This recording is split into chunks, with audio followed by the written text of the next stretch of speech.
মন খারাপের দিনে কখনো যদি বাইরে থেকে ঘুরে আসা যায় তাহলে কিন্তু বেশ ভালোই লাগে। তবে সেই জায়গাটা যদি হয় নিজের পবিত্র কোনো জায়গা বা কোনো মন্দির তাহলে তো কোনো কথাই নেই। আজকে আমরা মিরপুর থেকে উত্তরাতে গেলাম উত্তরা নতুন ইস্কন মন্দিরে। তো সেখানে কিভাবে গেলাম সেটাই আপনাদের সাথে শেয়ার করব। আমাদের বাসা থেকে আমরা মিরপুর ১০ নম্বর স্টেশনে এসে এখন টিকিট কেটে নিব। তারপরে এখান থেকে ৪ জন মিলে উত্তরে গিয়ে সেখান থেকে মন্দিরে যাব। মন্দিরে গেলে সবসময় একটু অন্যরকম ভালো লাগা কাজ করে। সেটা আপনার আমার সবার ক্ষেত্রেই। আর যেকোনো মন খারাপেই কিন্তু মন্দিরে গেলে মনটা ভালো হয়ে যায়।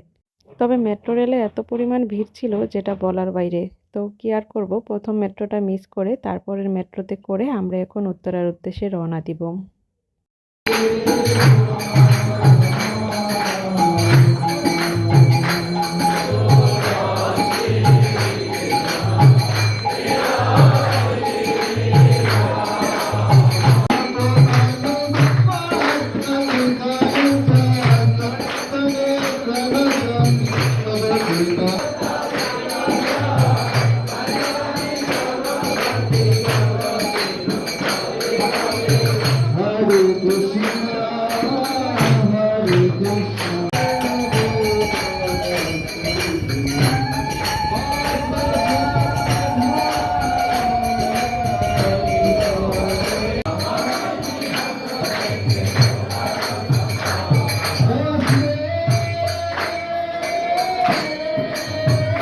ইসকন মন্দিরের সে পাশেই ছিল উত্তরা সার্বজনীন দুর্গাপূজার যে মন্দিরটা সেটা। এখানে কখনো আমাদের যাওয়া হয় নাই। তো ভাবলাম আজকে এখান থেকেও ঘুরে আসি। যেহেতু কয়েকদিন আগে দুর্গাপূজা, কালীপূজা গেল, এখন আবার এখানে জগদ্ধাত্রী পূজা হবে। এজন্য আগে যেভাবে প্যান্ডেলটা করা ছিল ঠিক সেভাবেই এখনো প্যান্ডেলটা করা আছে।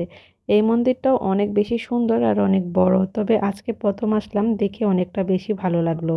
একসাথে করে এখানে যে সুন্দর মন্দিরগুলো আছে আবার যে সাজগোজ আছে সবগুলো দেখে নিচ্ছি। আর এই মন্দিরে এসে কিন্তু আমরা প্রসাদও পাইছিলাম, তবে সেটা আর আপনাদের সাথে শেয়ার করা হয় নাই। এখানে দুপুরে এবং রাত্রে মনে হয় সবসময়ই প্রসাদের ব্যবস্থা থাকে। এই তো মন্দির দর্শন করার শেষে আমরা এখন চলে যাব। তো আস্তে আস্তে এখানে যে মন্দিরের দোকানটা ছিল সেখান থেকে একটু টুকিটাকি কেনাকাটা করব। যেহেতু এখন দামোদর মাস আর মা প্রতিদিন প্রদীপ দেয়, এজন্য মা এখান থেকে একটু প্রদীপ দেখে নিচ্ছে আর মার দরকার মতো কয়েকটা প্রদীপ নিয়ে নিবে। আর এখানে মাসিও তার পূজার জন্য কয়েকটা ধূপকাঠি নিয়ে নিবে। বাইরে থেকে যতই আমরা কিনে না কেন যখন মন্দিরে আসি তখন কিন্তু আমাদের নিত্যদিনের পূজার টুকিটাকি জিনিস কিনতে হয়। আর সেটা যদি মন্দির থেকে কেনা যায় তাহলে তো বেশ ভালোও হয়। এখানে কিন্তু আরো নানা রকম দরকারি জিনিসপত্র আছে যেটা আমরা মানে শাঁখারি বাজার ছাড়াও এই দোকানটাতে পেয়ে যাব। এখানে আবার এই দেখলাম যে সুন্দর হাতের পলাগুলো শাঁখা বাঁধানো শাঁখা এটাও পাওয়া যায়। তো মার হাতের একটু পলা নিয়ে নিচ্ছে। বাইরে থেকে যেগুলা কিনে সেগুলা ঠিকমতো পছন্দ হয় না এই জন্য। তারপরে এখানে আমরা কেনাকাটা করে আবার মিরপুরের উদ্দেশ্যে বেরিয়ে পড়লাম। তো লাস্ট ট্রেন যেহেতু ৯টায় আর আমাদের আগে থেকে কাট করা ছিল না, ৮টা ৫০-এর মধ্যে স্টেশনে এসে টিকিট কাটা লাগে। এই জন্য সবাই তাড়াহুড়া করে তারপর মেট্রোতে উঠে বসলাম, কারণ মেট্রোতে না গেলে আবার অনেক রাত্র হয়ে গেলে দেখা যাবে যে গাড়িতে যেতে অনেক বেশি ঝামেলা হবে।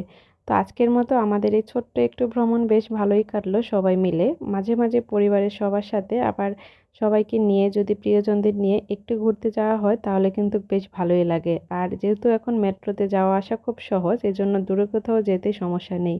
তো আজকের মতো এখানেই বিদায় নিলাম। দেখা হবে অন্য কোনো দিন নতুন একটা ভিডিওতে।